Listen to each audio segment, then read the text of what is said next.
Bonjour à tous, bienvenue sur ce live pour Futura Science, la science à l'ère du sensationnel, comment ne pas se faire manipuler. Je vais brièvement présenter ce live et mes invités et puis on pourra démarrer la discussion tous ensemble. Dans la crise sanitaire que nous traversons, beaucoup de contenus sont partagés. Au sein des mêmes canaux se croisent des hypothèses scientifiques, des études en cours, des faits éprouvés, des élucubrations fantaisistes et des fake news. Tout cela participe peu ou prou à la désinformation ou à la mésinformation de la population sur les sujets scientifiques.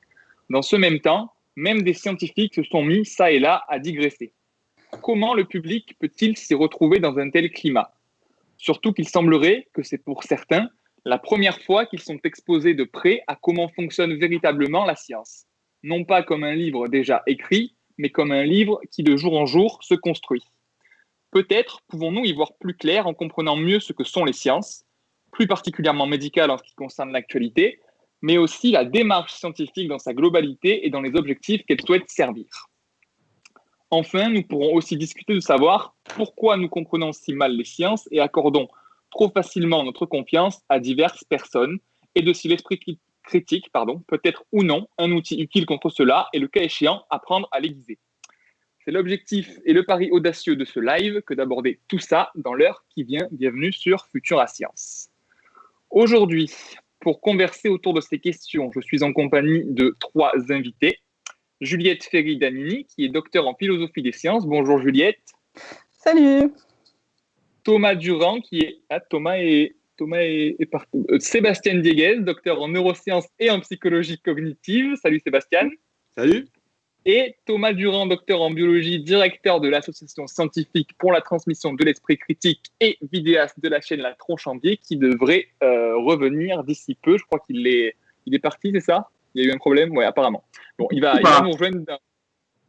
On m'entend pas. Ah, c'est bon, il est de retour. Thomas est de retour, donc je vais te présenter Thomas. Bonjour à toi, Thomas.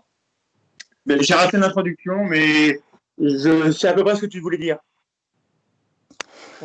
Alors, du coup, la première question que je vais vous poser à tous les trois pour commencer ce live et qu'on puisse dérouler le fil de la discussion, c'est comment est-ce qu'on fait lorsqu'on est un individu moyen sans bagage scientifique ni intérêt particulier pour la science pour apprécier la vraisemblance, la cohérence, la plausibilité, en somme, la crédibilité d'un énoncé que l'on nous vend comme étant scientifique. Et je laisse la parole à qui veut.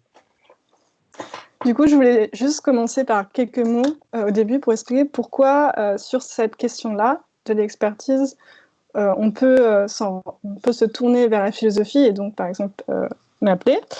En gros, quand on pense à la connaissance, en général, en philosophie, on pense à Descartes, on pense à ce genre de philosophe qui essaie de réfléchir à comment un individu peut réussir à arriver à une connaissance.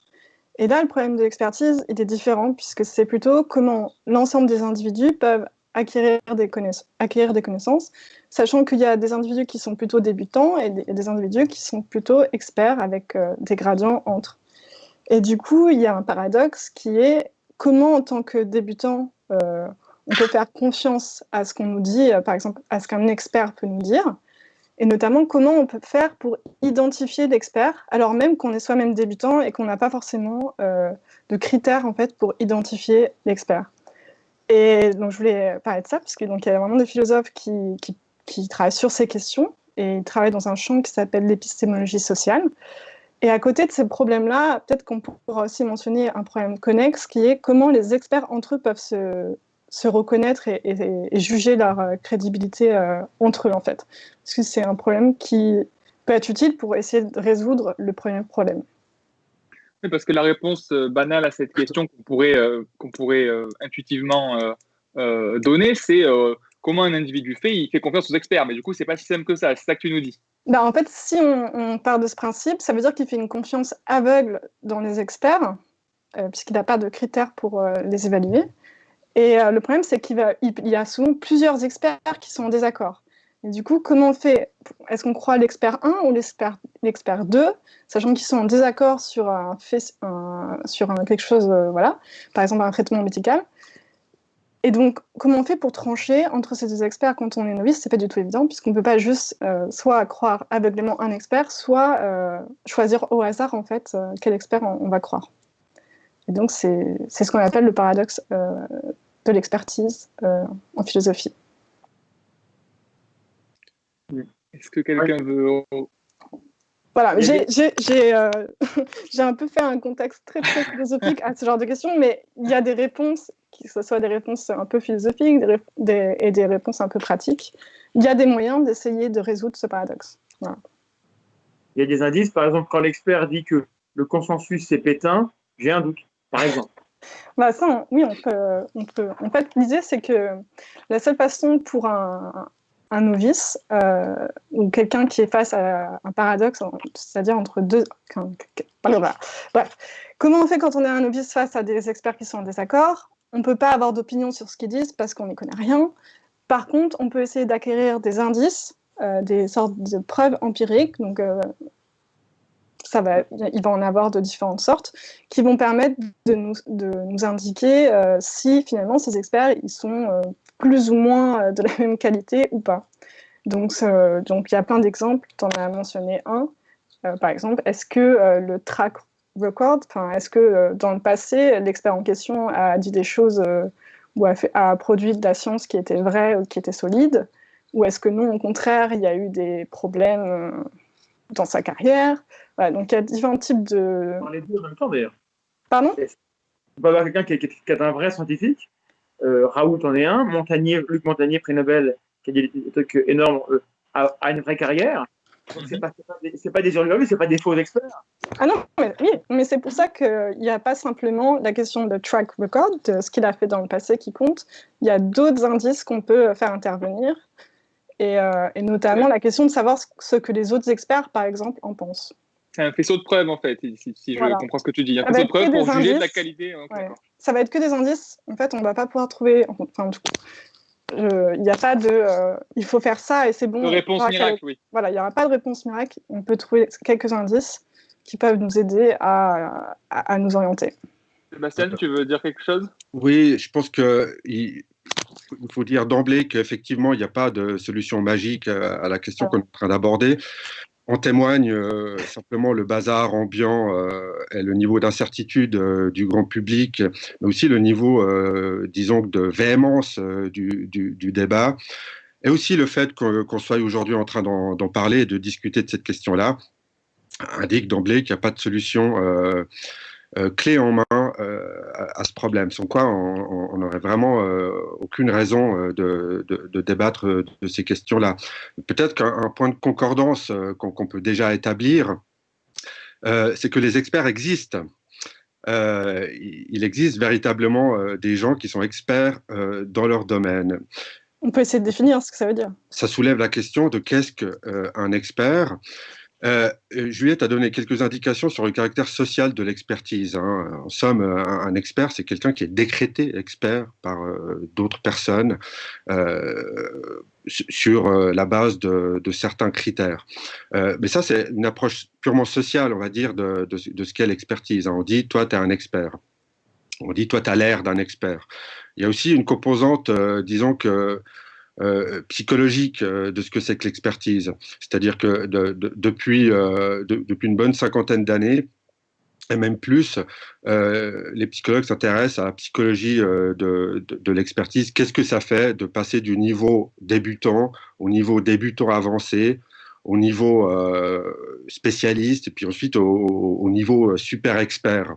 En fait, ça change des choses dans la tête des gens. Ça a été particulièrement étudié chez les joueurs d'échecs, par exemple. Vous avez des joueurs d'échecs débutants qui doivent apprendre les règles péniblement, qui ensuite doivent affronter d'autres personnes au jeu d'échecs, s'apercevoir à quel point ils sont nuls, apprendre, jusqu'au jour où vous devenez véritablement un expert. Et à ce moment-là, quelque chose a véritablement switché dans la tête de l'expert. Et donc un expert, pour les psychologues, c'est quelqu'un qui est capable d'avoir une appréhension quasiment intuitive, automatique de son domaine. Par exemple, un expert radiologue peut jeter un seul coup d'œil à une radio et détecter une tumeur quelque part, chose qui est parfaitement invisible aux novices. Donc l'expertise développe des compétences au niveau de la mémoire, au niveau de la prise de décision, et au niveau de la perception même. Vous voyez littéralement les choses différemment que les non-experts. Donc ça peut s'étudier, voir ce qui se passe dans le développement, dans le cerveau, etc. Mais disons que le point à retenir, c'est que l'expert est véritablement une sorte de surhumain dans son domaine, qui a des compétences quasiment supernaturelles, qui sont inaccessibles aux non-experts, et que l'expert, et ça c'est aussi un paradoxe, est pas vraiment en mesure d'expliquer aux débutants. Vous voyez ? Mais du coup, là, j'ai l'impression... Parce qu'en fait, le paradoxe dont je parlais, c'était un paradoxe sur l'expertise des experts au sens de personnes qui connaissent des choses, donc des savants. Mais il y a aussi des experts au sens, par exemple, tout ce qui va être musicien, danseur, et probablement aussi des métiers où il y a un peu les deux, tu vois, technique et connaissance. Et du coup, la définition toute bête de l'expert au sens cognitif, de celui qui sait plein de choses, voilà. En général, on considère qu'un expert, il a plus souvent raison que tort sur pas mal de sujets. Et aussi, c'est ce que tu disais tout à l'heure, s'il est présenté avec une nouvelle question, on considère qu'il a les méthodes, il a les réflexes pour pouvoir y répondre de façon... ça sera plus souvent vrai que faux, quoi. Mais du coup, je rebondis sur quelque chose. Son intuition d'expert, comme dit Sébastien, ça ne le dispense pas, en tout cas en science, pas dans d'autres domaines, en science, de produire des preuves rigoureuses pour confirmer cette intuition. Évidemment que non. Le terme intuition est problématique à beaucoup d'égards, hein, parce que l'intuition de l'expert est quelque chose qui est acquis au bout d'une très longue... C'est du savoir empirique, en quelque sorte. Il faut beaucoup d'exercices et beaucoup de répétitions pour parvenir à prendre des décisions efficaces et pertinentes par rapport à un problème donné, et aussi pour voir ce qu'on ignore d'un domaine. Donc aussi un expert est capable de dire ça je sais pas, ou beaucoup de gens sont en train de travailler sur la question. Donc un expert a aussi une vue d'ensemble de ce qui se produit dans son domaine, des méthodes qui sont utilisées, des angles morts de son domaine. Et un point important de la psychologie de l'expertise, c'est qu'elle se généralise très mal, en fait. Ça, on peut vraiment le démontrer en laboratoire. L'expert aux échecs, l'expert radiologue, l'expert électricien, l'expert musicien ne peut pas vraiment transférer ses connaissances et cette espèce d'intuition qu'il a dans son domaine à d'autres domaines. C'est assez frappant chez les joueurs d'échecs. Les joueurs d'échecs ont une mémoire extraordinaire pour certaines configurations du jeu, mais seulement des configurations du jeu qui sont possibles, que vous pouvez rencontrer dans un jeu d'échecs. Et leur mémoire faillit complètement quand on leur montre des séquences, des échiquiers avec des configurations qui sont impossibles. Et leur mémoire n'est pas spécialement plus avancée dans des domaines qui ne concernent pas le jeu d'échecs et la configuration des pions sur un échiquier.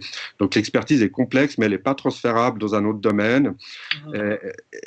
Elle comprend quand même, je reviens un peu là-dessus, même si c'est problématique, une forme d'intuition qui rend difficile pour un expert d'expliquer en quoi consiste véritablement son expertise à des non-experts. Et ça, je pense que c'est au cœur du problème qu'on a aujourd'hui, c'est qu'un non-expert ne sait pas ce que c'est que d'être un expert.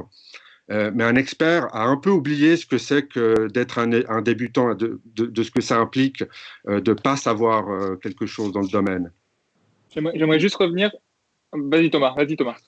Un expert, ça peut se planter, ça n'est pas infaillible. Et un vrai expert le sait très bien, donc il est prudent. Quelqu'un qui est imprudent dans sa prise de parole, c'est aussi un indice dans son comportement qui est que peut-être il faut aller écouter ce que disent d'autres. Et un expert, c'est rarement isolé. Il n'y a pas un expert tout seul dans son coin avec un vide autour de lui. L'expert qui dit que tous les autres sont tous des cons et des nuls, moi j'ai aussi un doute. Donc faites le compte, prenez quelqu'un au hasard dans le paysage actuel, demandez-vous est-ce qu'il coche les cases de tout ça. On peut être un vrai expert et se planter. Et ça, c'est le problème, parce qu'à un moment donné, les gens normaux, et j'en fais partie, on veut des réponses. Donc, on aimerait que les gens qui prennent la parole aient raison. Et ça nous arrange pas qu'ils aient raison, parce que du coup, c'est assez rassurant. Donc après, on a aussi le fait qu'on veut croire à l'expert. c'est là où je voulais en venir. Comment on explique, Sébastien, que la diversité entre justement des experts, comme on peut les appeler ou les voir apparaître dans les médias, qui du coup soulever l'importance pour un expert de savoir dire parfois je ne sais pas, il y a des travaux qui sont en cours, on n'est pas sûr, il faut être prudent. Comment on explique alors, la diversité? Je ne sais pas si c'est la majorité des experts, mais on voit certaines personnes qui je ne sais pas, on dirait que c'est pas vraiment une phrase qu'ils arrivent à prononcer souvent. On pourra revenir peut-être après sur en quoi consiste le processus scientifique et le fait, voilà, quoi, le fait qu'il y ait des dissensions sur l'interprétation de telle ou telle donnée. Tout ça est relativement normal et comporte ses propres problèmes, hein. La science est un processus pénible et assez difficile, c'est-à-dire que la réalité crache pas le morceau immédiatement et il faut aller le chercher. Donc c'est dur, c'est difficile, effectivement il faut un peu de méfiance et de prudence, surtout quand on approche des questions qui sont donc immédiatement pertinentes et urgentes pour le grand public. Maintenant, comment on fait? Moi, mon souci principal, enfin mon sujet d'intérêt, en fait, de ces temps-ci en particulier, parce que comme l'ont dit Juliette et Thomas, l'expert se reconnaît à certains signes, il y a des cases à cocher, on peut s'intéresser à certaines manifestations de l'expertise qui devraient nous mettre, si tout va bien, sur la bonne voie. Pourquoi? Parce qu'on n'a pas accès à l'expertise dans la tête de l'expert. On n'en sait rien, surtout que les non-experts ne savent pas vraiment ce qu'est l'expertise. Donc on se fie à des indicateurs, à des signes. Ces signes, ils sont pas sorciers non plus, hein. On en a évoqué quelques-uns. Voilà, quoi. Il y a on en reparlera sûrement tout à l'heure, quoi. Mais il y a plusieurs philosophes et chercheurs qui ont établi comme ça des signes distinctifs, plus ou moins fiables de ce que c'est que l'expertise. Le problème, c'est que ces signes, ils peuvent être facilement manipulables, manipulés, exploités, reproduits. Un paradoxe central, il y a beaucoup de paradoxes dans ces questions-là, mais le paradoxe des pseudosciences, typiquement, c'est qu'elles cherchent à paraître pour de la science, alors qu'elles méprisent la science. Donc vous voulez paraître scientifique sans avoir fait le job d'être réellement scientifique. Et donc c'est facile, c'est pas toujours facile, mais disons qu'il y a des moyens assez simples de paraître scientifique et de faire scientifique. Justement, c'est intéressant ce que tu dis parce que tu dis du coup que on peut facilement manipuler ces cases à cocher du coup pour paraître expert et ça me fait venir à la question qu'il faudrait peut-être est-ce que c'est possible, ça c'est notre question parce qu'il y a un problème de temps et d'expertise aussi, s'intéresser plus aux arguments qu'avance un expert même si c'est difficile de les comprendre et comment on fait en fait? Si on veut s'intéresser aux arguments sans l'expertise, ça c'est un gros problème, la question des arguments. Du coup, en fait, la question des arguments, c'est par exemple dans cet article que j'ai relu pour ce live, qui est un article d'un épistémologue social donc, qui s'appelle Alvin Goldman, qui en 2001 a publié en fait, sur la question « Comment on reconnaît un expert ?» Pour lui, la question de l'argument, c'est le premier indice qui doit permettre d'identifier un expert. Qui peut permettre d'identifier un expert. C'est en gros, des fois c'est possible et des fois ce n'est pas possible d'identifier les arguments. Et ce qu'il dit, c'est que effectivement, en général, les vrais arguments scientifiques, ils sont pas montrés au public, ils sont pas publiés comme tels dans les journaux, ils vont être de plus ou moins bonne qualité ou pas. Il y aura peut-être un scientifique qui sera très doué pour les présenter, l'autre qui sera pas très doué. Et donc, en théorie, oui, ça serait bien qu'on puisse comprendre les arguments. Enfin, il y a déjà le fait que c'est pas toujours possible de comprendre les arguments que les experts ont. Je pense que dans le cadre de la médecine, c'est plutôt possible. En tout cas, la méthode scientifique en médecine, c'est pas de la physique quantique. J'y connais rien en physique quantique, voilà. Et ça me paraît pas si compliqué que ça. Donc peut-être que tout n'est pas perdu de ce côté-là. Et donc, il y a l'idée qu'on peut aussi identifier les arguments des autres experts, donc pas forcément de l'expert en question, enfin bref, qu'il faut regarder les arguments un peu partout. Mais ça, c'est identifié comme un des indices possibles pour pouvoir identifier un expert. Mais c'est pas toujours possible. Et encore faut-il que l'expert passe à la télé ou dans les médias. On n'a pas forcément accès aux experts. Donc, il y a le rôle des journalistes. Enfin, c'est fatigant de devoir taper dessus, mais on va y revenir. Moi, il faut dire, c'est que c'est les journalistes qui choisissent à qui ils tendent le micro. C'est les journalistes qui choisissent de passer 1 heure avec tel professeur marseillais plutôt qu'un autre.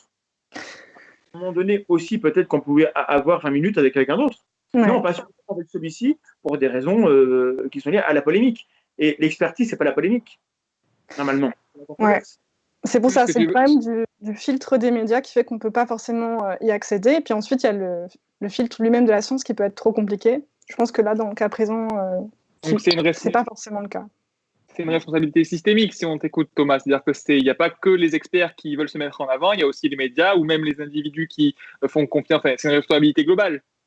Et la plupart des gens, quand on s'intéresse à ce que c'est qu'un gourou, on se rend compte que le gourou est responsable de ce qu'il raconte, et non, mais les gens qui l'écoutent ne sont pas convaincus parce qu'il est convaincant, mais ils sont convaincus parce qu'il dit un truc qu'eux ont envie de croire dès le départ. Donc, quand un expert est bombardé comme ça sur tous les médias, c'est juste parce qu'il rencontre un assentiment, mais la vérité en science, elle ne se décide pas au vote. C'est pas parce que c'est vrai. Est-ce que ça vient pas du problème que je parlais dans mon introduction, du fait que on sait mal comment fonctionne la science. On sait très mal comment fonctionne la science. Ouais. Je voulais aussi dire que la question d'expertise, elle n'est pas liée seulement à la question de la science, et Sébastien l'a bien dit, puisqu'il parlait tout à l'heure, enfin, on parlait des musiciens, des danseurs, des joueurs d'échecs.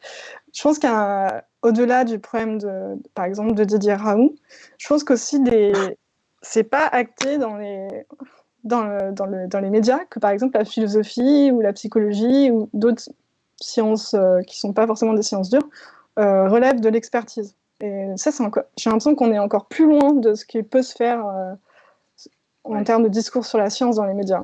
Bon, c'était juste un aparté. Quand un sociologue s'exprime, il donne une opinion. En fait, non, normalement, il s'appuie sur un corpus. Oui. C'est pareil, enfin, là, j'y pense parce qu'aujourd'hui encore, il y a eu une interview où un médecin donne son opinion sur des choses, enfin, sur des auteurs philosophiques, sur des idées philosophiques. Alors que là, pour le coup, c'est vraiment facile de savoir qu'il n'est pas expert là-dessus, puisqu'il n'est pas philosophe. Donc, il y a quand même des choses qui sont faciles à faire, qui ne sont pas faites. C'est le problème un peu général des interactions entre l'expertise et le reste de la société, la politique, le monde de l'édition, l'université, le milieu du spectacle. Et donc, évidemment, tout ça se mélange un peu, des fois d'une manière systémique qui nous devient quasiment invisible. Hein. On se rend même plus compte que on n'arrive plus tellement à faire la différence entre ce qui relève du spectacle, du débat de société et de l'effort qui vise à découvrir la vérité sur tel ou tel sujet. Tout ça, c'est des temps différents. Et le temps de la science, évidemment, un peu long, quoi. Enfin, je veux dire, des fois, la découverte de certaines choses, ça peut prendre plusieurs siècles. Puis ensuite, on s'aperçoit que c'était faux, puis il faut revenir là-dessus, puis il faut raffiner, etc. Donc, c'est pas un temps qui est véritablement adapté à la passion de recevoir des réponses toutes cuites et directes, et de recevoir des trucs et des astuces et des angles de société sur tel ou tel sujet. Hein. En ce moment, il faut quand même le rappeler, il n'y a plus de sport, il n'y a pas beaucoup de culture, il n'y a pas de films qui sortent, il n'y a pas de pièces de théâtre, etc. Donc, la science, tout d'un coup, remplace un peu ce vide qui a été créé. Donc, on parle beaucoup de science, mais à mon avis, c'est surtout aussi pour remplacer un peu ce manque. Donc, la politique aussi est un peu au point mort. Donc, la science devient un peu le sport, la culture et la politique du moment, avec les rhétoriques respectives de ces différents champs, quoi. Bon, c'est sans doute regrettable pour les gens qui aiment la science puis qui aimeraient parler de la science sous l'angle pur de la science, mais il faut peut-être accepter aussi que des fois, la science échappe complètement à ceux qui la font.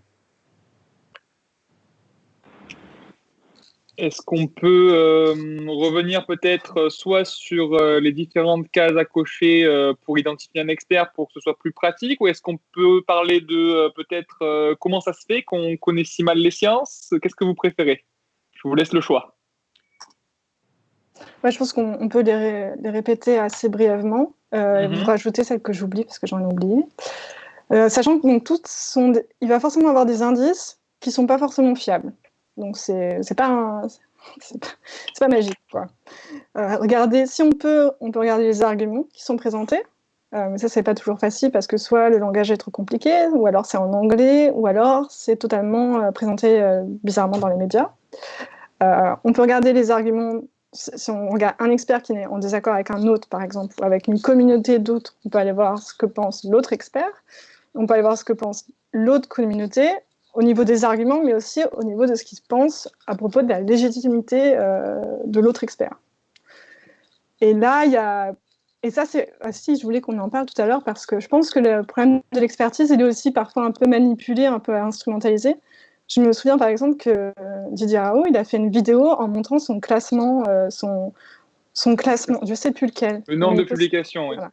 Et il faut savoir que quand tous les comptables le savent, en fait, quand on mesure quelque chose, le système de mesure devient vite fou, entre guillemets, parce qu'il se met à mesurer la capacité à savoir très bien monter dans un classement et pas forcément ce pourquoi le système de mesure a été fait en premier.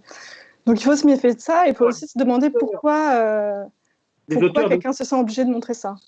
Oui, Thomas. Expertscape le dit bien, eux, c'est une métrique du nombre de papiers qui sort, pas de leur qualité, ni de la concordance de ce qui est produit par rapport à la parole de l'expert.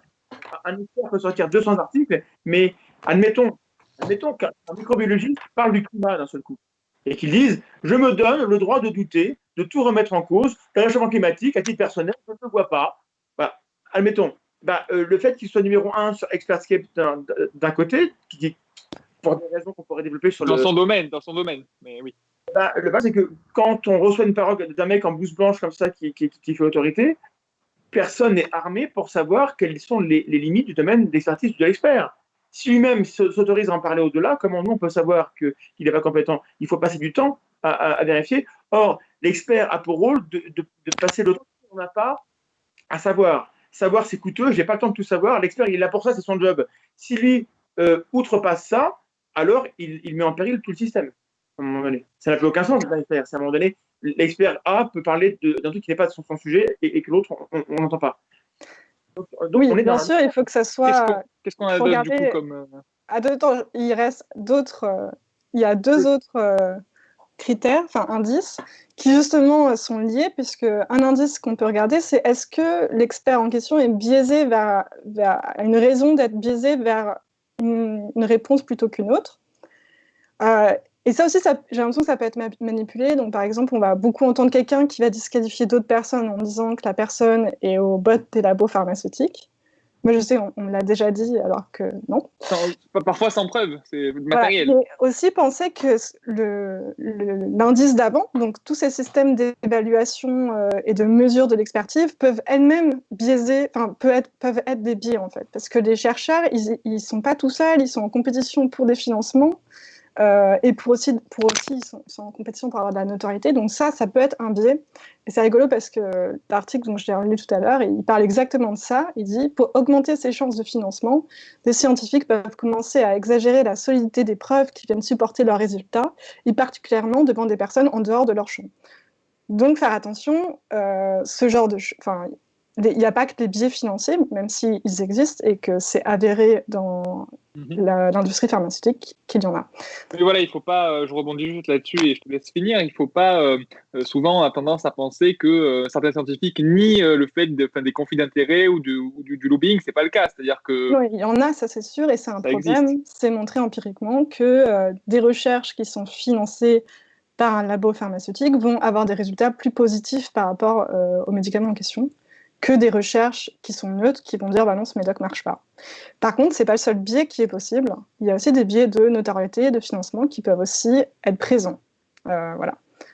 Je pense que vous avez tous compris ce que je voulais dire, même si je n'ai pas utilisé de nom. Et, et le dernier critère, c'était l'idée de track record. Est-ce que dans son passé, est-ce qu'on est satisfait, est-ce que les gens sont satisfaits avec la science qui a été produite? Voilà. Est-ce que vous avez des critères à rajouter, Thomas, Sébastien, qui vous viendraient? Mais, Non, parce que Goldman avait assez bien fait le point à ce moment-là. Après, on peut subdiviser ces 5 points en d'autres points différents. Mais disons qu'en gros, quand ils sont tous réunis, il y a des raisons, parce qu'en fin de compte, ça se réduit à ça, hein. Il y a des raisons de faire confiance euh, à l'expert auquel vous ne comprenez rien. Vous ne pouvez pas devenir vous-même expert pour savoir si l'expert est doué. Plus vers toi, Juliette. Pardon, Sébastien. Ah, non. C'est ouais. C'est juste la photo d'article. on mettra le lien dans les descriptions des vidéos. Voilà, on mettra les sources. Et donc, au bout du compte, le mieux que vous pouvez faire, c'est accorder votre confiance à l'expert. Si vous n'êtes pas sûr, vous pouvez mener votre petite enquête, mais en gros, vous ne pouvez pas passer votre vie à devenir. Enfin, on trouve ça même dans Platon. Hein, il disait que c'est pas la peine de devenir médecin pour savoir si tel ou tel médecin est un bon médecin. Une fois que vous faites ça, vous êtes devenu vous-même expert et vous n'avez plus besoin en fait de l'expertise. Donc, une forme de dépendance épistémique et sociale envers les experts, comme le disait Thomas. Ils sont là pour ça, c'est leur job. On ne peut pas tous être experts en plomberie, en mathématiques ou en astronomie. Il y a des gens qui s'occupent de ça. Et par conséquent, le mieux que vous puissiez faire, c'est de leur accorder votre confiance. Et c'est pour ça que quand l'expert se comporte mal, c'est-à-dire quand il ne devient plus expert, parce qu'il n'y a pas de faux experts et il n'y a pas de mauvais experts. Ça n'existe pas. Un expert, c'est juste un expert. S'il commence à débloquer complètement, il sort du domaine de l'expertise et donc il ne se comporte plus comme il devrait se comporter en expert. C'est des communautés d'experts, en fait, surtout. Voilà, on ne parle pas assez, c'est communauté d'experts. Alors, bon, ça c'est important. On l'a déjà dit. Thomas le disait tout à l'heure, un expert, il n'est jamais en isolation. C'est même suspect quand un expert est seul contre tous. Généralement, il répond à une communauté qui se bastonne hein, sur tout un tas d'autres sujets. Ça ne sert à rien que tous les experts soient d'accord. Sans ça, sans quoi il suffirait d'un seul expert pour tout, quoi. Donc, vous avez beaucoup d'experts qui débattent sans arrêt. Ils font leur job d'experts. Ils sont en désaccord les uns avec les autres. Il y a plus ou moins un consensus qu'on peut trouver, en tout cas dans certains domaines plus que d'autres. Mais en gros, ce que je voulais dire, c'est que quand un expert il sort de son domaine d'expertise ou quand un non-expert tente de se faire passer pour un expert, on a affaire à des gens qui se comportent mal ou à des charlatans ou à des escrocs intellectuels. C'est déjà un problème en soi, mais à chaque fois que ça se produit, en fait, ça discrédite le reste des experts. Ça pose un problème global pour l'entière communauté scientifique et l'entière communauté des experts. Je pense que c'est important de le rappeler qu'à chaque fois qu'on a un guignol qui commence à faire parler de lui, ça discrédite non seulement lui, mais tous les autres. C'est ce que font les fake news, en fait. Une fake news, c'est une connerie qu'on peut croire ou pas croire, mais que généralement on ne croit pas. Mais l'effet de la fake news est de réduire la crédibilité des vraies news. Donc les faux experts, les mauvais experts réduisent la crédibilité malheureusement des faux experts et c'est pour ça que c'est un problème très sérieux qu'il ne faut pas laisser passer. Le faux expert est presque de la science, entre guillemets. J'ai pas entendu. Tu parles donc qui torpille la crédibilité des faux experts et presque de la démarche scientifique, entre guillemets, vu que du coup, si on se dit tel expert, il dit on peut lui faire confiance, on voit qu'il fait les guignols, tous les autres, donc du coup, ils sont un peu pareils peut-être, et donc la science, en somme, c'est un truc de guignol, quoi. Le résultat, c'est un problème qui est bien connu en politique, c'est tous pourris. On peut faire confiance à personne. J'ai une question qui se pose, c'est que, et mes collègues sont peut-être plus armés que moi pour répondre, parce que la question, moi, m'a été posée plusieurs fois, c'est que l'outil principal de l'expert, lorsqu'il vient dans les médias, en tout cas, parce qu'il y a d'autres domaines, mais lorsqu'il vient, en fait, c'est le consensus. Ce qu'on demande à un expert, c'est de me dire qu'est-ce qu'on sait, pas qu'est-ce que lui, il sait dans son labo, mais qu'est-ce que le champ. La communauté, le champ. Voilà, il représente là, sur un plateau, qu'est-ce qu'on sait.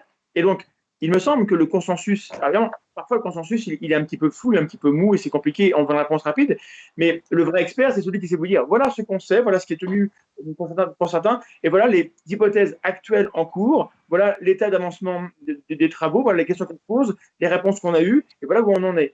Et donc ça, c'est une sorte de prudence épistémique qu'on attend de l'expert, parce qu'on ne veut pas qu'il nous dise quoi penser, on veut qu'il nous donne les éléments de connaissance, et après, avec ça, nous, on pense bien ce qu'on veut, et puis on vote comme on veut. Mais si lui décide déjà de tout traiter et de nous livrer son analyse personnelle sur la réalité, il est au-delà de son rôle, il me semble. Et Et comment on définit un consensus? C'est très compliqué de répondre à ça aux gens qui me posent la question. Moi, je ne suis pas expert, je ne suis que vulgarisateur. Et quand je dois parler du consensus, des fois, j'ai du mal. Comment on fait? Attends, je peux dire quelques mots, après tu enchaînes, c'est patient si tu veux.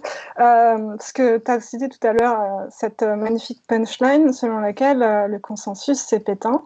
Oui. Alors, il faut savoir qu'en philosophie des sciences, on étudie beaucoup, et en histoire des sciences, on va étudier beaucoup tout ce qui va être consensus, mais aussi dissensus, donc l'inverse, tout ce qui va être controverse, tous les moments de l'histoire où il n'y a pas en fait de consensus. Et en fait, certains philosophes des sciences pensent que ça fait partie intégrale des sciences d'avoir des dissensus en sciences, que ça peut être même productif pour la science.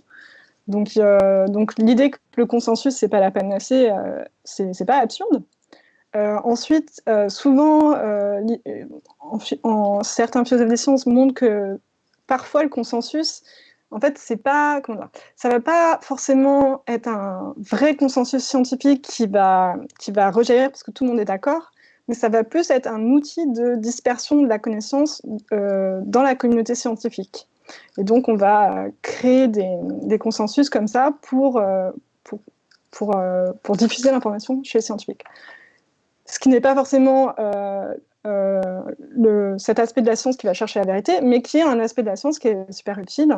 On veut une communauté de scientifiques qui est bien informée sur ce qui se passe sur la science. Donc, bref, si vous entendez une punchline sur ça, c'est probablement que c'est un peu n'importe quoi. C'est une sorte de socle, quoi, dont tu parles. En fait, ça dépend, mais chaque exemple va être un peu différent. Voilà. Et donc, le consensus, Goldman, il en parle dans son article, mais il dit que ça ne suffit pas. Pourquoi ça ne suffit pas? Parce qu'on peut imaginer, dans une société donnée, qu'il y ait un consensus autour d'un gourou. Justement, il parle de ça. Et donc là, c'est totalement consensuel, tout le monde suit le gourou, etc. Mais ça ne sera pas forcément très fiable, en fait, de suivre tous les soutiens du gourou pour renforcer notre degré de confiance envers le gourou. Donc, ça peut être à double tranchant. Et donc, le consensus, c'est pas forcément la panacée, mais ça ne veut pas non plus dire que c'est Pétain. J'ai l'impression qu'on rentre aussi progressivement dans le champ de la rhétorique, qui est une partie très importante pour comprendre la situation que l'on est en train de vivre. Le consensus peut être utilisé comme une arme rhétorique. C'est typiquement dans l'expression « toutes les études montrent que ». Personne n'a lu toutes les études sur quoi que ce soit. Quand on dit toutes les études montrent que, on cherche à s'affilier, disons, qu'à une communauté qui est d'accord avec nous. Donc on cherche non seulement une forme de consensus, mais disons qu'un argument d'autorité et un argument de conformité aux autres. Tout le monde pense comme ça, alors ne m'emmerdez pas avec ça, puisque tout le monde est de mon côté. Ça peut être exploité à bon escient, on va dire, typiquement dans la... disons que dans la recherche sur la communication, en particulier sur le changement climatique, le problème du changement climatique, qu'est-ce qu'on fait quand on veut, disons, convaincre le public de la réalité de tel ou tel phénomène? Ça vaut aussi pour les vaccins et d'autres problématiques à l'interface entre la société et la science qu'on connaît en ce moment. Eh bien, les chercheurs sur le sujet, en particulier des psychologues, se sont aperçus que la notion de consensus, en fait, était assez efficace pour emporter l'adhésion. Quand on dit que 99% ou 90% des chercheurs sont d'accord sur la question, on a produit un argument qui non seulement est vrai, c'est quelque chose qu'on peut mesurer, on peut interroger les chercheurs. Il se trouve que dans leur immense majorité, ils sont d'accord pour dire qu'il y a, dans le cas particulier, un changement climatique généré par l'activité humaine. Et utiliser cet argument du consensus pour emporter l'adhésion du grand public qui ne connaît pas le sujet. Vous voyez? Donc on revient à cette idée d'expertise qui peut être exploitée à mauvais escient, mais qui peut aussi être exploitée à bon escient. Vous n'y connaissez rien, mais tous les gens qui connaissent quelque chose, ou l'immense majorité d'entre eux, sont d'accord pour dire ça. Et ça marche, en fait. Mais il faut rappeler que c'est un argument rhétorique. C'est pas parce qu'il y a un consensus que c'est vrai. C'est vrai parce que c'est vrai. Vous voyez, un consensus peut aussi créer tout un tas de problèmes. Et comme l'a dit Juliette, il y a des effets de gourouification du consensus. Il y a des gens qui ont peur véritablement de donner leur opinion dans un domaine qu'ils croient être consensuel, mais qui en fait l'est pas vraiment. Il y a des images de façade, enfin il y a des effets de façade qu'on veut former avec cette idée de consensus. Des fois, c'est plus prudent d'être d'accord avec le big boss que de pas être frontalement en désaccord avec lui, etc. Donc voilà, on peut aussi utiliser des effets rhétoriques pour, disons, communiquer sur un sujet qui est trop compliqué pour le grand public. Mais j'aimerais rebondir sur ce que disait Thomas. C'est qu'il disait qu'il faut... Enfin, ce serait l'idée qu'il faudrait se méfier d'un scientifique qui se présente comme un individu seul contre tous. Alors, je ne sais pas s'il faut se méfier, mais en tout cas, il faut prendre conscience que la science est une activité collective. Et ça, c'est super important, parce qu'on a tendance à voir en fait, ces sortes de scientifiques génies dans l'histoire des sciences qui sont comme ça portés mis sur un piédestal, alors qu'en fait, ce qu'il faut regarder, c'est aussi comment la connaissance elle est produite au niveau collectif. Oui. Vas-y. Non, parce que je voulais enfin, je sais comment dire. Par exemple, en médecine, si vous faites un essai, comment dire, vous avez une intuition sur un traitement et vous faites un essai clinique, ce qui compte en fait, c'est pas que votre intuition à vous et votre vision des choses, ni vos propres petites expériences que vous avez faites peut-être avant, ça va être l'ensemble des connaissances qui a été produite par la communauté scientifique et vous êtes obligé, c'est une obligation morale d'aller regarder ce qu'ont fait les autres, et c'est sur ça que vous allez vous appuyer pour justifier en fait la validité éthique et scientifique de votre essai. C'est pour ça que là, l'idée du scientifique seul ne marche absolument pas en médecine, parce que ce n'est pas un scientifique seul qui va pouvoir produire des données scientifiques qui vont venir justifier son propre travail et la légitimité de son travail. Donc ça, c'est important. Justement, j'ouvre une petite parenthèse, après on pourra passer peut-être sur l'esprit critique, mais qu'est-ce qu'on répond à cet argument qui revient très souvent et qui nous cite Galilée, qui nous cite Einstein, voilà, Galilée, il était seul contre tous, Einstein, il a pondu la théorie de la relativité et personne n'était d'accord avec lui au début, enfin, on nous sort ça tout le temps, quoi. Et il y a des pourquoi c'est pas... contre-exemples. Il y a des contre-exemples déjà. Il y a des scientifiques qui se sont complètement trompés, ils étaient seuls contre tous et ils ont dit absolument n'importe quoi. Et la science leur a montré qu'ils avaient tort. Donc c'est juste, il y a des exemples et d'autres exemples. Oui. Thomas. Galilée, ils ont convaincu très vite, surtout Galilée, c'est compliqué. Oui, voilà, surtout. Mais Einstein, très vite, il a fait 2 papiers, c'était réglé, quoi. Mais c'est le temps de la science. C'est normal qu'il y ait une résistance. Il y a ce qu'on appelle... En science, il y a le scepticisme a priori sur les faits. Avant de croire quelqu'un, on veut des preuves. Donc, si quelqu'un vient et prétend révolutionner la science, on va revenir sur Montagnier. Luc Montagnier, la mémoire de l'eau, ADN transféré via téléphone, tout ce que vous voulez. Je veux bien, dans l'absolu, qu'on soit ignorant et que lui sache, auquel cas il nous montre. Si lui est arrivé à la conclusion qu'il a raison, il est arrivé par un processus où il a eu des preuves. Il suffit qu'on les partage. Et les autres experts vont aller mettre ça à l'épreuve. Et à un moment donné, tout le monde a intérêt à ce qu'une nouvelle découverte se fasse. Même si des gens ont intérêt à montrer que lui a tort parce qu'il ne l'aime pas, collectivement, on a tous intérêt à ce qu'une découverte réelle arrive. Parce que même en termes d'application, imaginez l'application en termes de médicaments, si on peut coder un médicament et le mettre dans l'eau. Alors, ok, les grandes boîtes pharmaceutiques vont couler, mais toutes les boîtes, genre Microsoft, etc., elles, leur intérêt, c'est que ça existe. Donc, quand on fait la moyenne, l'intérêt est toujours du côté de la vérité. Plus ou moins, mais même davantage, en termes de découverte sur le réel. Je peux vous donner, si vous voulez, un exemple de grand scientifique qui s'est planté, parce qu'on a coécrit un article un peu sur ces questions avec des collègues, et un collègue a proposé le nom de Ronald Fisher. Ronald Fisher. Ouais, c'était un grand statisticien. Et lui, il pensait, il pensait vraiment que non, le tabac ne favorisait pas le cancer des poumons. Donc voilà, oui, il n'y a pas que, je ne sais pas qui dans l'histoire des sciences qui avait raison seul contre tous. Et encore souvent, en fait, on se rend compte qu'il y a beaucoup de mythes en histoire des sciences. Et quand on regarde de plus près, c'est souvent faux. Par exemple, un cas que j'étudie en ce moment, dont on a parlé récemment, c'est Ignaz Semmelweis, qui était un médecin hongrois. Ah oui, tu parles de celui qui a découvert qu'il fallait se laver les mains? Qu'on crédite justement sur la découverte de l'importance de l'hygiène. Enfin, c'est un cas d'histoire de la médecine extrêmement intéressant, mais qui avait été utilisé par des philosophes des sciences. Donc ça, c'est devenu en fait une sorte de mythe. Et ce que des chercheurs ont montré récemment, c'est qu'il était seul contre tous, mais ses arguments étaient si mauvais qu'en fait, on ne peut pas trop en vouloir à la communauté de l'époque de l'avoir rejeté.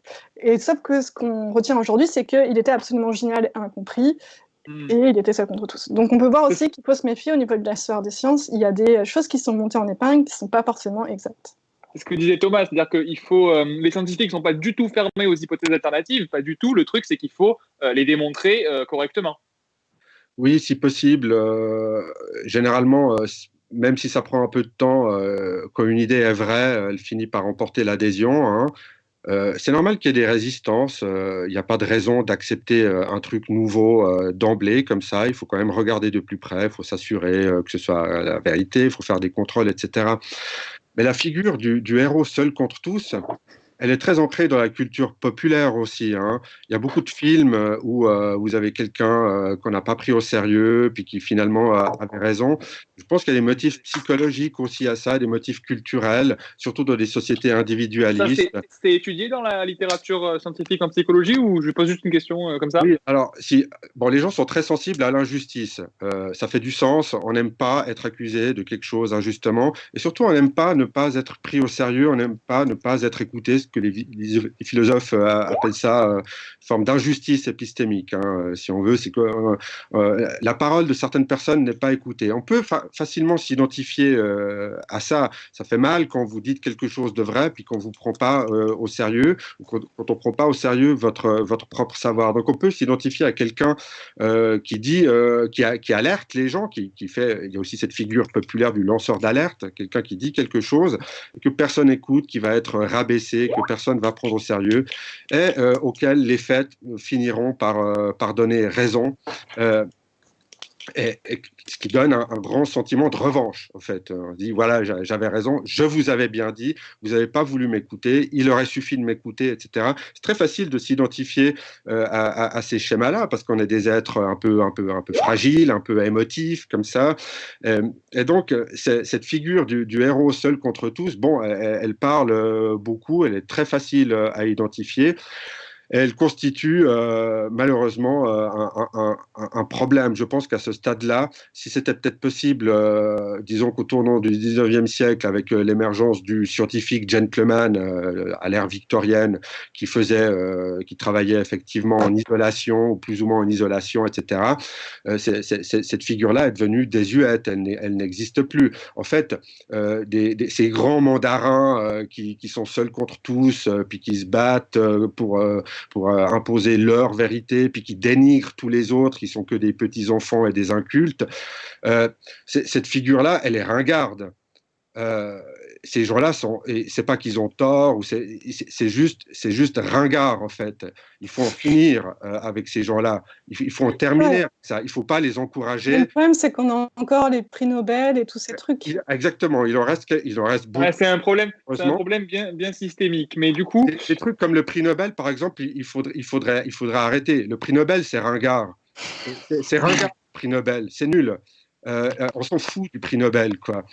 Ça donne une mauvaise image aux gens. Il faut arrêter d'enseigner aux gens que tel ou tel chercheur a découvert tel truc. Il faut arrêter d'enseigner aux lycéens à dire que tel ou tel grand penseur. En plus, ils ont tout piqué ça à leur compagne ou à leur étudiante.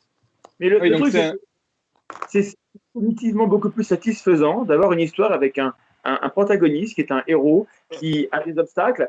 Et si on a ça comme histoire blockbuster, si ça marche bien, c'est parce que c'est plaisant à écouter, à suivre et à croire. Dans le vrai monde, on va écouter les histoires qui ressemblent à ça. Et donc l'histoire de Marie Curie et les épreuves que subit et la découverte, etc., que ce soit vrai ou faux, moi je ne connais pas le sujet, il n'y a pas de raison que ce soit faux, mais c'est très satisfaisant et donc on retient. Et l'histoire de tel héros qui s'est battu, Samuel Weiss, j'ignore le détail, mais c'est ça qui est super. C'est l'histoire d'un mec qui a découvert un truc qui nous paraît évident. C'est évident, il fallait le croire. En face, c'est tous des cons et en plus, ça ne les arrangeait pas d'y croire. Donc, il y a tous les ingrédients pour qu'on voit un mythe. La science, ce n'est pas une belle histoire, c'est un effort constant pour essayer de penser moins mal. Et donc, en fait, c'est beaucoup plus frustrant C'est que. penser contre son cerveau, comme disait Bachelard. Voilà. Mais je le répète, Du le coup, schéma avant qui est de... ringard et les histoires que ça donne, elles sont aussi ringardes. Ça fait des mauvais films maintenant. On a compris ce schéma, on en a marre et ça ne marche plus. Et donc, ces films-là, on doit arrêter de les faire. Ces histoires-là, on doit arrêter de les raconter. Et ces mandarins-là, on doit arrêter de les encourager. Stop. Les idées Voilà, Coluche. Juliette nous met l'article pour ceux qui veulent consulter. Alors, avant de prendre quelques questions du chat, est-ce qu'on peut parler, parce que il me semble que vous n'êtes pas tous d'accord sur l'utilité de l'esprit critique, sur du coup toutes ces questions. Est-ce qu'il sert à quelque chose? Est-ce qu'on peut l'aiguiser? Comment? Pourquoi? Bah, attends, peut-être je peux dire une critique, puis après, Thomas, il va défendre l'esprit critique. Bon. Je sais pas. En fait, parce que moi... En tant que directeur de l'association qui transmet l'esprit critique, c'est mieux. En gros, l'idée, c'est que... Enfin, voilà comment je le comprends. L'esprit critique, c'est l'idée que l'individu lui-même va avoir son esprit un peu critique et va pouvoir, comment dire, évaluer un peu tout ce qu'il trouve et il va se faire comme ça une idée tout seul comme un grand. Alors, et ça, c'est un peu l'inverse de ce que je disais tout à l'heure. En épistémologie sociale, on essaye de savoir comment on fait pour faire confiance aux autres et donc pas faire le travail nous-mêmes. Et donc, il y a une petite tension, à mon avis, à ce niveau-là. En fait, peut-être que c'est un problème de communication. Moi, je suis d'accord avec ce que tu dis. Nous, on essaie de rendre les gens plus autonomes. Mais être autonome, c'est savoir à qui on fait confiance. Parce que, ce serait une grave illusion de penser qu'on puisse être expert en tout, parce qu'il faudrait qu'on ait un temps infini. On l'a pas, on est à l'ère de l'immédiateté, on veut une réponse en 2 minutes, et ça, c'est une illusion encore pire. Donc l'idée, c'est d'avoir un compromis entre, oui, je ne peux pas passer mon temps à tout savoir, mais il faut quand même que je fasse un effort minimal pour faire confiance à des gens. Et donc, en gros, c'est distinguer des sources fiables, des sources non fiables, et entre les deux, accepter cette chose insupportable qui est de ne pas avoir d'opinion. C'est avoir quelques clés, en somme, pour pouvoir rapidement distinguer ce qui est fiable, ce qui n'est pas fiable, et après écouter les sources fiables plutôt que les sources pas fiables. On sait très bien que ce critique, c'est mal défini. On sait bien que sa transmission, elle est sujette à caution. On ne sait pas trop. Et donc, les gens cherchent, les gens font des travaux. Mais on fait un pari. On fait le pari que il faut aller dans cette direction-là, que c'est mieux que les gens soient autonomes plutôt qu'ils soient obéissants. Ça veut dire que d'ailleurs, il faut. Oui, mais je pense parce qu'il y a une confusion entre être autonome et penser seul, en gros. Et l'idée d'épistémologie sociale, c'est qu'on ne peut jamais vraiment penser seul, parce que justement, on n'a pas le temps. Et que, tu sais, toute cette rhétorique sur penser par soi-même, tout ça, c'est un peu contradictoire avec l'idée que non, il faut aussi écouter les autres et s'intéresser aux experts, à ce qu'ils disent, etc. On a du côté des conspis qui disent faites vos propres recherches, et des gens qui estiment qu'en un après-midi, ils vont aller mettre les mains dans Wikipédia, dans Google, et sortir une vérité absolue sur le tétanos, sur l'immigration, sur les frontières, sur le début du monde.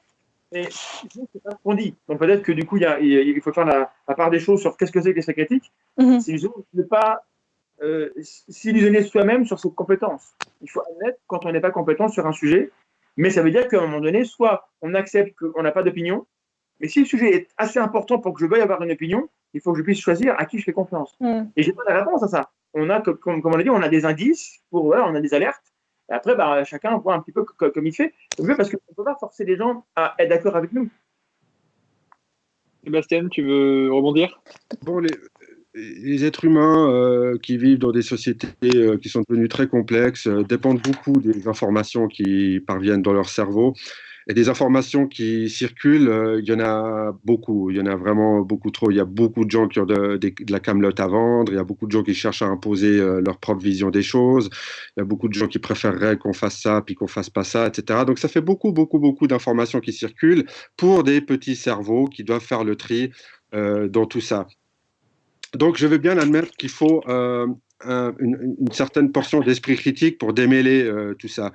Moi, je suis plutôt pessimiste, au fait, sur le potentiel, disons, de bien décrire, définir, circonscrire ce que serait l'esprit critique qui parvienne à faire ces choses-là. Pour les raisons que j'ai dites avant, on peut faire semblant d'être un expert, on peut mettre en avant des signes qui donnent l'impression qu'on est un expert, mais en fait, ça marche un peu pour tout, hein. On peut donner l'impression d'être quelqu'un de confiance, on peut donner l'impression d'être modeste, on peut donner l'impression d'être sérieux et grave, etc. Donc c'est très compliqué, on a affaire à une sorte de course aux armements envers des tricheurs et des menteurs et des gens qui cherchent à ne pas être trompés, ce qu'on voit parfaitement bien dans la nature, où vous avez aussi une course aux armements de signalisation, hein. Vous avez des bestioles qui cherchent à se faire passer pour quelque chose de dangereux alors qu'elles ne le sont pas, etc. Donc ça relève de la théorie de la signalisation, tout ça. Moi, j'aime bien voir les choses comme ça. Il faut renoncer à l'idée qu'on trouve un moyen de détecter les bonnes informations et de les distinguer des fausses. Parce que dès qu'on aura fait ça, on aura trouvé un autre moyen de faire passer des fausses informations pour des vraies informations. Vous voyez, c'est ce que j'entends par course aux armements. Ça ne s'arrêtera jamais. Il y aura toujours des menteurs et des tricheurs, il y aura toujours des abrutis. Et dans tout ça, la portion qui concerne la vérité, elle est malheureusement assez restreinte. Surtout que l'esprit critique, ou ce qu'on appelle, disons, de manière assez vague, assez large, l'esprit critique, personnellement, je préfère parler de vigilance épistémique, mais disons que l'esprit critique est souvent mal compris, hein. Il y a pas plus critique qu'un complotiste. C'est des gens qui se considèrent comme faisant preuve d'esprit critique à longueur de journée. Et le parce qu'ils font plus confiance à personne. Voilà, c'est ça qu'ils comprennent comme esprit critique. Moi, j'ai donné un cours d'esprit critique à l'université pendant toute une année. J'aime bien commencer par une image vous savez, du cercle des poètes disparus où tous les élèves sont sur la table et ils se révoltent contre l'ordre établi.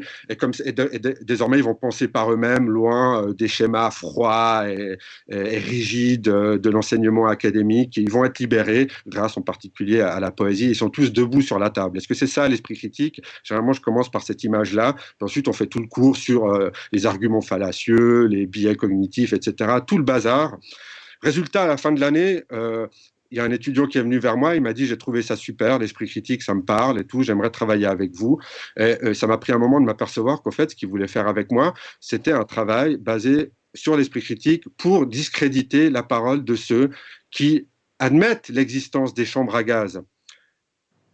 Vous avez bien saisi, pas ceux qui rejettent ou qui nient l'existence des chambres à gaz, mais ceux qui pensent que ça a eu lieu. Ils pensaient que grâce à l'esprit critique, ils pourraient montrer la mauvaise foi de ces historiens qui pensent avoir démontré l'existence des chambres à gaz.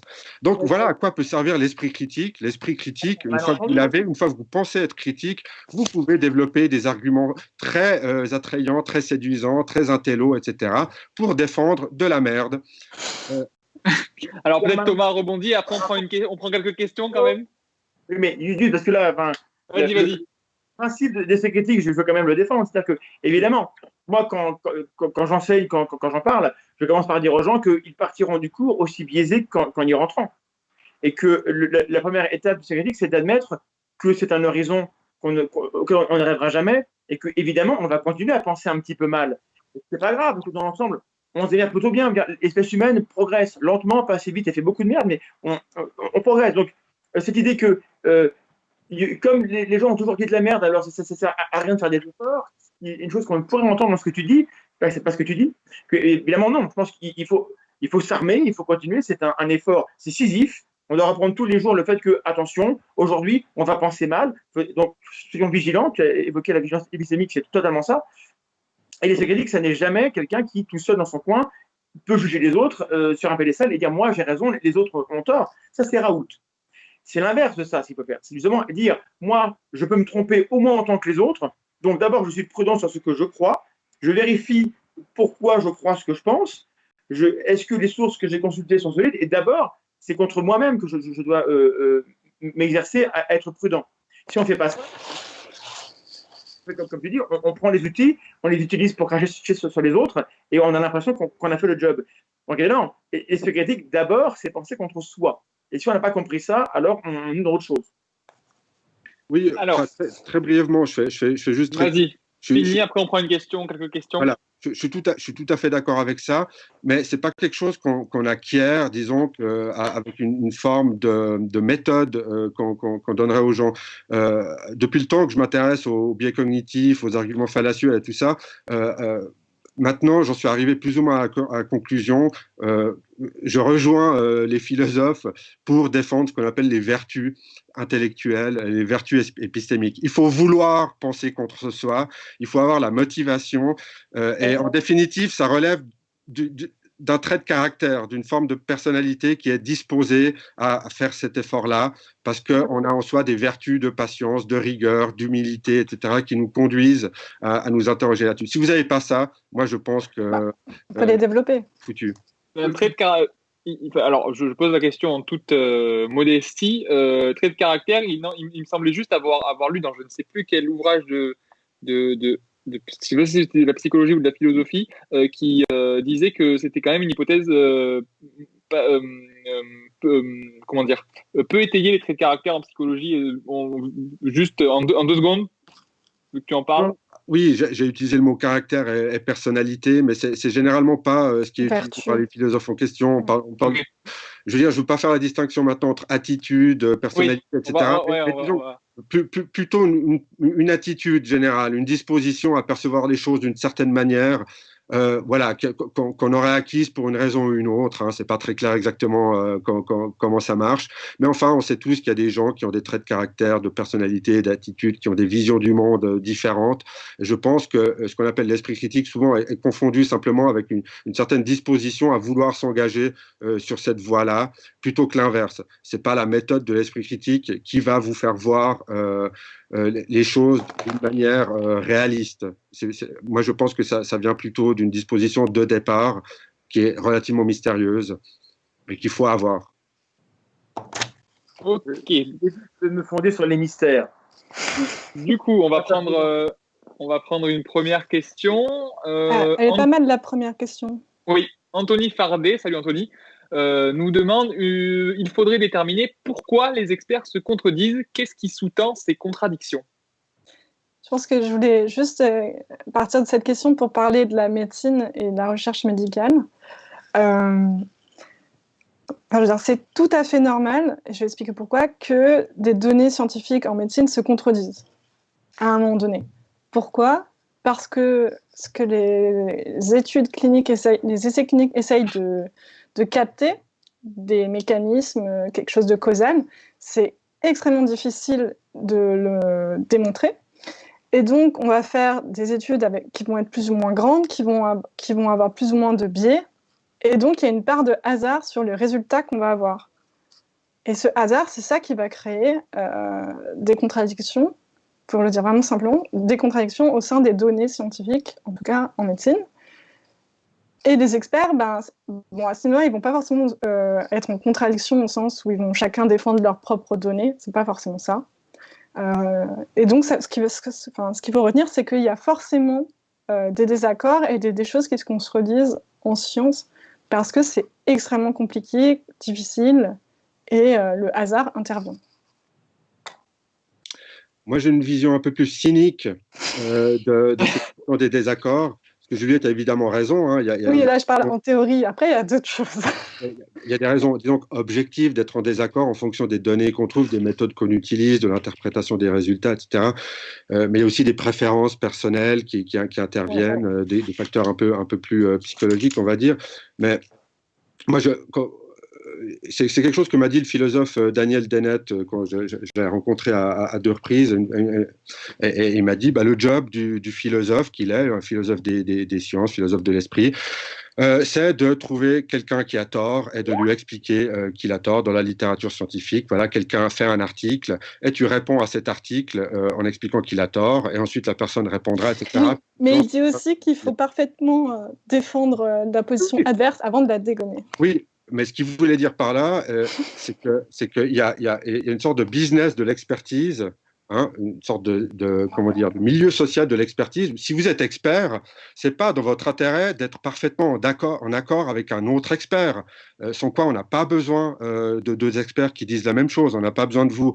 Vous devez vous distinguer d'une certaine manière ou d'une autre. Et donc, vous fabriquez en tant qu'expert des motifs de dissension qui ne sont pas nécessairement totalement illusoires ou factifs, mais vous êtes encouragé dans la voie de produire quelque chose d'original et de différent, ou de mieux, ou de plus précis que ce que quelqu'un d'autre produit. Donc vous produisez du désaccord, du fait même que vous êtes dans un système compétitif avec des ressources limitées d'expertise. Le progrès peut venir de là, c'est sûr, hein, mais il peut aussi y avoir des impasses complètes et des blocages qui se forment du simple fait que les gens sont en désaccord, on va dire, de manière artificielle les uns avec les autres. Au début de ma carrière, un chercheur renommé en psychologie m'avait dit, écoute, si tu veux poursuivre dans ce business, il faut te trouver un ennemi. Tu trouves-toi quelqu'un avec qui tu n'es pas d'accord et tu écris des articles pour dire qu'il a tort, etc. Ensuite, tu verras, il va te répondre et puis ça te fera 4-5 articles à la suite. Ouais, non, mais ça, c'est plutôt... Donc, je ne sais pas si ça s'applique dans toutes les sciences. Ah, je n'ai pas dit que ça s'appliquait dans toutes les sciences, mais je veux dire que c'est un moteur... En philosophie et en psychologie, ouais, carrément. Et en philo, qui peut produire de la connaissance, mais pas toujours. Thomas, tu veux... Non, il y a plein de raisons sociales, des raisons scientifiques, parce que parfois ils ont des résultats qui sont différents, parce que quand on travaille dans deux labos différents sur des objets très complexes comme le vivant en particulier, eh ben, les résultats peuvent être différents, mais ça, Juliette a dit, c'est pas le hasard, parce qu'on n'a pas maîtrisé tous les paramètres. Donc c'est pour ça que la science prend du temps. On ne peut pas avoir une réponse dans les 15 jours quand on a une question compliquée. Toutes les questions compliquées ont une réponse simple et fausse. Donc, quand c'est compliqué, il faut admettre que c'est compliqué.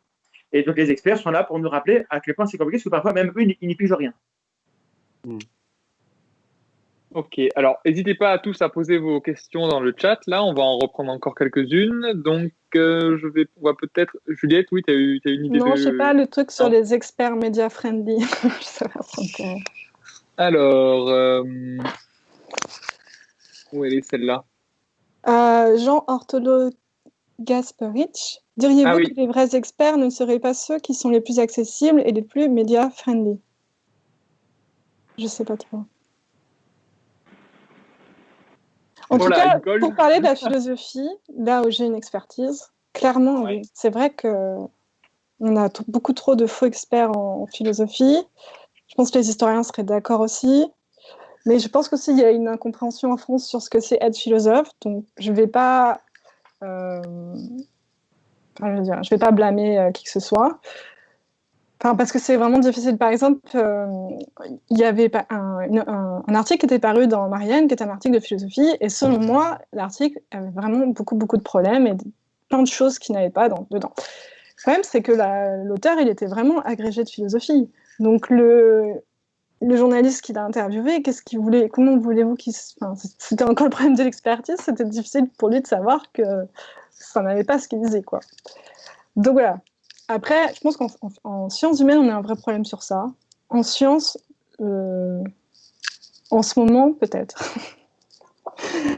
En ce moment, peut-être. Tout ce que j'ai à dire là-dessus, c'est qu'il faudrait vraiment développer une sorte d'éthique de l'expertise.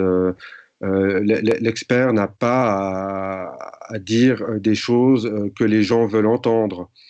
Par exemple, il n'a pas à être média friendly. C'est tant mieux pour un expert s'il s'exprime correctement, mais c'est pas pour cette raison-là qu'on devrait l'inviter. Donc voilà, c'est un problème qui a à l'interface aussi de beaucoup d'autres problèmes, en particulier dans les médias et dans l'édition. Vous avez des gens qui écrivent très bien, vous avez des gens qui parlent très bien, mais qui ne sont pas nécessairement les plus appropriés pour répondre à telle ou telle question. Je n'ai pas de solution pour ça. Je ne dis pas qu'il faut inviter des gens qui ne savent pas s'exprimer, qui sont nuls ou qui sont moches ou je ne sais pas quoi. C'est pas l'idée, quoi. Mais ce serait bien quand même de varier un petit peu le carnet d'adresses des journalistes. Et plus de femmes. Relativement pauvres, ouais, déjà ça, quoi. C'est sûr. Qu'est-ce que tu dis, Thomas? Ouais, on n'a pas entendu. Avec un E, seulement pour rappeler aujourd'hui, on peut inviter des femmes aussi. On a un problème sur notre chaîne, on a beaucoup plus d'hommes que de femmes. on fait ce qu'on peut. Ouais. Mais l'expertise est genrée dans la représentation des gens. Oui. Voilà. Le problème aussi, c'est que les journalistes, j'y reviens, c'est des humains, donc c'est compliqué aussi pour eux de distinguer un vrai et un faux, Juliette l'a dit, mais parfois, c'est pas compliqué. Pourquoi Stéphane Bourgoin a fait une guerre pendant 30 ans à la télé et dans les médias, personne n'a jamais vérifié. Ce mec est un mythomane absolu. Hein, on a fait un live dessus il y a quelques temps. Les grands médias enfin se rendent compte qu'il y a un problème. C'est ce monsieur qui est censé être un expert en criminologie, qui a écrit plein de bouquins, qui a fait des interviews. Et on se rend compte que l'essentiel de ce qu'il raconte, il l'a inventé, c'est du bullshit, jusqu'à des événements tragiques de sa vie dont on se demande s'ils sont vrais ou pas. Et voilà. En 30 ans, personne n'a posé la question. Et ce mec est invité partout. Et ben, combien d'autres sont comme lui? Combien d'autres là tremblent parce qu'on évoque Bourgoin, que eux, ça leur arrive? Combien d'autres sont passés à travers la maille du filet? Voilà. Nous, on a évité que Aberkan devienne ce genre de personnage quand il a commencé à faire carrière dans les médias. C'est bon, il n'est plus dans les médias. Bon, il continue à faire ses conneries à côté. Mais les Bogdanov continuent à être invités partout. Les psychanalystes partout sur les plateaux télé sont experts de quoi, on se demande. Philosophes. Les philosophes, pareil. Est-ce que BHL, est-ce qu'on ferait ont des choses à dire qui sont en lien avec ce qu'on produit en connaissance en philosophie? J'ai des doutes. Quand Onfray dit que Raoult a la ligne directe avec la vie, enfin, il parle de théologie, il a raté de marche, qu'est-ce qu'il arrive? Enfin, c'est compliqué. Il parle de Nietzsche. Il y a vraiment c'est les journalistes, et pour des raisons diverses et variées, ne font pas le job. Oui, les journalistes, c'est global. Désolé, Julien. Oui, non, mais non, parce que c'est pas tous les journalistes, voilà, il faut le dire. C'est pas tous les. Pas à jour par rapport à ça. Mais ça fait partie d'une culture, en fait. C'est quelque chose qui n'est peut-être pas très bien développé en France, la culture de l'expertise, et notamment sur tout ce qui est sciences humaines. Il y a des racines profondes, ça remonte à loin, cette affaire-là. Mais typiquement, moi, j'utilisais le mot expert au masculin jusqu'à présent. Qu'est-ce que vous voyez quand vous entendez le mot expert? Tapez philosophe dans Google Images, s'il vous plaît. Oui, par exemple. Mais simplement, bon, Google, c'est un truc. Le cerveau des gens, quand vous entendez le mot expert, eh bien, vous pensez généralement à un homme, et on peut le démontrer, il y a des expériences, à partir de l'âge de 5 ans ou de 5-6 ans, les petits garçons et les petites filles, quand on leur demande qui c'est qui est vraiment très, très intelligent pour résoudre ou pour jouer à tel jeu, etc., choisissent plutôt des hommes. Je pense qu'au-delà de l'aspect du genre, il y a des phénomènes intersectionnels qui remontent plus loin. Un expert, c'est un vieux monsieur sage, peut-être la figure de l'espèce de tronche à la barbe blanche qui édicte savamment des choses. Mais il y a aussi des variations aussi. Le look est important. Non, j'ai pas de barbe, moi, je viens de réaliser. Il y a plus de barbe que de femmes dans ce live. C'est pas une expert qu'on va plus t'inviter, Juliette. Ah, tu rigoles, mais... Faut faire pousser la barbe. C'est un problème. On prend encore 2 questions et puis on termine. Oui, comment savoir si un consensus... Je te fais ton job. Peut-être tu as choisi 2 questions, peut-être que Sébastien ou Thomas veulent en choisir une. Je ne vois pas sur mon PC est moribond. Peut-être sur l'éthique de l'expertise. Jean Ortolo nous demande encore éthique de l'expertise. Vous voulez dire des devoirs pour les experts et si oui, lesquels? On l'a dit ça déjà, je crois. Oui, par exemple, ça existe déjà en ce qui concerne les médecins qui ont un code de déontologie. Donc la déontologie, c'est les règles qu'ils doivent respecter, les règles et les devoirs. Et il y a des articles qui concernent la communication, par exemple. Oui. Et donc, j'ai oublié. Juliette. Article 13 que tu as cité, que j'ai... Et que maintenant j'ai oublié, donc je ne vais pas le redire. En gros, qu'il faut faire de prudence dans la communication des résultats, parce qu'on sait très bien que les résultats, en général, ils ne sont pas inéductables, il va en avoir d'autres qui vont peut-être venir les modifier. Donc il y a des règles comme ça qui s'appliquent pour les médecins, parce que leur expertise a un impact direct sur les populations, donc ça paraît normal. Après, est-ce que le code de déontologie, il n'a pas... Je veux dire, c'est une question plutôt juridique que morale. Lorsque le médecin participe à une action d'information du public de caractère éducatif et sanitaire, quels qu'en soient les moyens de diffusion, il doit ne faire état que de données confirmées, faire preuve de prudence et avoir le souci des répercussions de ses propos auprès du public. Vous prenez tout ça et vous comparez avec ce qu'on a à la télé. Une éthique de l'expertise, la première chose, c'est de prendre conscience qu'on est en train de s'exprimer en tant qu'expert. C'est OK d'inviter des gens un peu fantasques, des baroudeurs, des trucs comme ça, qui viennent là pour donner leur opinion, pour faire des prédictions et des choses comme ça. Mais quand on parle en tant qu'expert, en fait, il faut vraiment... Donc, l'éthique première de cette forme d'expertise, c'est de ne pas parler pour sa pomme. On est en train de parler pour son domaine. Donc, on est redevable aussi de ce que dans notre propre champ d'expertise et de compétences, on reflète, on parle pour beaucoup d'autres personnes à la fois, ce qui fait que c'est très intimidant d'avoir à s'exprimer en public parce que les collègues regardent. Ouais. On ne veut pas dire de bêtises. Peut-être qu'on va dire des conneries, peut-être qu'on va dire des choses qu'on n'aurait pas dû dire, etc. Donc, la première chose, c'est qu'on est redevable de ça. Et ensuite, peut-être le deuxième point, c'est qu'on est en train de s'exprimer sur le domaine à propos duquel on est compétent. Donc, quand ça dépasse, quand on ne sait pas, il faut tout simplement couper court et dire je ne m'exprimerai pas là-dessus. Vous auriez mieux fait d'inviter quelqu'un d'autre pour ça. Et moi, j'ai rien à dire à ce sujet, sauf en mon nom personnel où je pense blablabla, etc. À la rigueur. Mais en tant qu'expert, je pense qu'il faut vraiment bien distinguer ce qu'on sait, ce qu'on ne sait pas d'un domaine particulier et faire la distinction avec ce qu'on pense ou ce qu'on imagine ou ce qu'on aimerait, quoi. Ok, on va prendre peut-être, alors ça dépend si vous voulez qu'on retombe dans les abîmes du live, cette question, comment savoir si un consensus existe ou pas sur un sujet particulier, Bruno Laporte, mais peut-être que ça va être un peu redondant et un peu long encore. Non, c'est très simple. Oui. Wikipédia, ça marche quand même pas mal.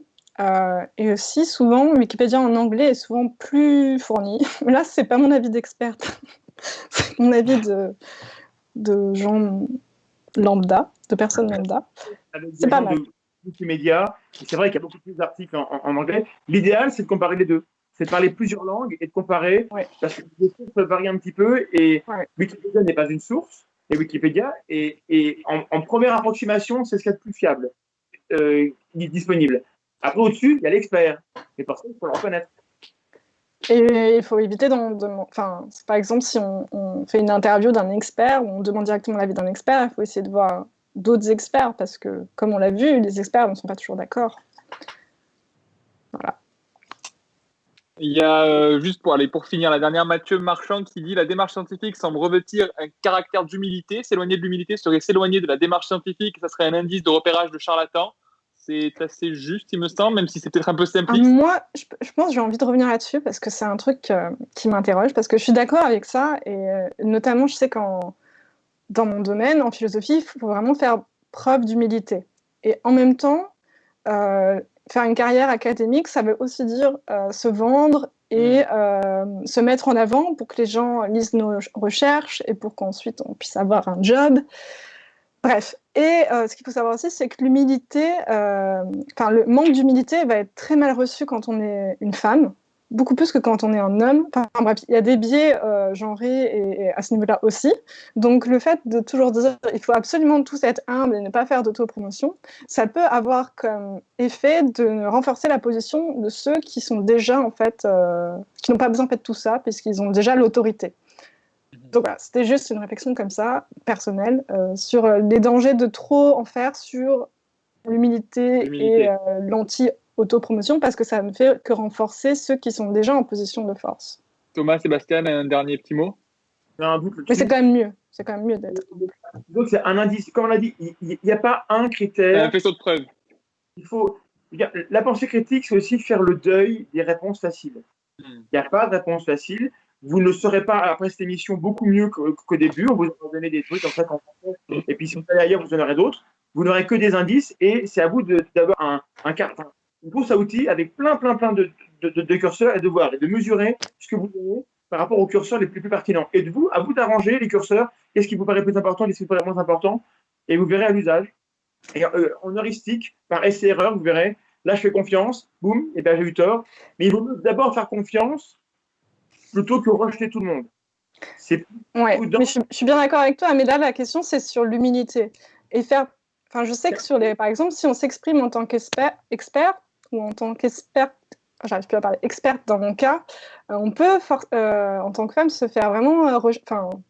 on va avoir des messages « Ah là là, sois plus humble, tu n'y connais rien par rapport à monsieur le grand scientifique, mais bidule le truc. » Donc, ça peut un peu backfire dans certains cas. Oui, moi, ce que vient de dire Juliette, je pense que c'est vraiment très important. J'ai dit avant que la figure des grands héros sur deux ou qui se battent jusqu'au bout pour faire éclater leurs idées, etc., ça demande une bonne dose de confiance en soi, d'aplomb. Et de courage, on va dire, en quelque sorte. Et c'est quelque chose qui est très valorisé. La confiance en soi, il y a des études là-dessus. Dans le doute, dans l'incertitude, à compétence égale, on va valoriser la personne qui met plus en avant sa confiance, le fait qu'elle ait confiance en ce qu'elle est en train de dire. Bon, ça fait du sens, il y a des raisons probablement rationnelles pour faire confiance aux gens qui ont confiance en eux-mêmes. Mais j'ai envie de dire qu'il faut en finir avec cette culture-là parce qu'en fait, il n'y a pas vraiment de corrélation entre compétence et confiance en soi. La corrélation est d'ailleurs quasiment inverse. Et donc, si on continue à valoriser les gens qui ont confiance en eux, on court au désastre et on peut l'observer assez fréquemment. Il faut être attentif vraiment au genre de conséquences que ça peut produire, parce qu'effectivement, c'est un peu toujours les mêmes qui ont bénéficié de ce système-là jusqu'à présent. Donc, c'est peut-être un peu facile de dire aux gens soyez plus modestes, alors qu'en réalité, ceux qui sont déjà contraints à être modestes maintenant, ils vont pas devenir plus modestes. Donc, on a un problème de ce côté-là. J'aimerais pas dire aux gens qui sont modestes d'arrêter de l'être. Bref. Compliqué. C'est un problème qui demandera du temps, mais moi je suis plutôt optimiste. Je pense qu'il y a une nouvelle génération qui en a marre de ces conneries, qui en a marre de ces mandarins, qui en a marre, enfin bref, qui veut juste bosser, quoi, faire ces trucs sans avoir toutes ces foutaises comme ça de mise en avant, de prétention, de passage télé, de distinction honorifique. Et je pense qu'il y a toute une génération qui en a un peu marre de ces conneries-là. Donc avec un peu de chance, ça va s'apaiser, quoi. Est-ce que vous avez un mot de la Thomas vite, vas-y. La modestie, ce n'est qu'un critère. Hein. On l'a étendu. Voilà. C'est pas le plus important. Quand quelqu'un dit mes détracteurs ne sont que des enfants, et je cite verbatim, là, si votre alarme ne se met pas en route, vous avez un problème. Du coup, est-ce que vous avez un mot de la fin, tous les trois, pour clôturer ce live? Ben, merci de nous avoir écoutés. J'espère que c'était intéressant et pertinent. J'espère aussi. Je voulais vous demander si vous avez surtout ce dont on vient de parler, quelques ressources, des livres ou des chaînes YouTube ou quoi que ce soit pour les plus curieux qui voudraient un peu approfondir tous ces sujets. Pour ceux qui voudraient regarder des bonnes vidéos YouTube sur la philosophie, je conseille toujours la chaîne de Monsieur Phi. Donc c'est Monsieur PHI. Il fait vraiment des vidéos de très très bonne qualité. Vous pouvez y aller les yeux fermés. Enfin, c'est des vidéos du coup. Bon, bref. D'autres ressources? Je conseille pareil, mais pas les yeux fermés. Méfiez-vous de lui, mais en gros c'est du bon. C'est très bon, c'est tout. Et faites varier vos sources d'information. C'est-à-dire que le principal problème des gens, c'est qu'on va consommer que les choses qui nous font plaisir. Apprenons tous, allez écouter un petit peu les gens qui ne nous font pas plaisir. Parce que peut-être que dans l'eau, il y aura des trucs intéressants qui pourront nous faire changer d'avis. Et celui qui gagne à la fin, c'est celui qui repart avec plus d'idées que quand il est arrivé. Pas celui qui repart exactement que quand il est arrivé.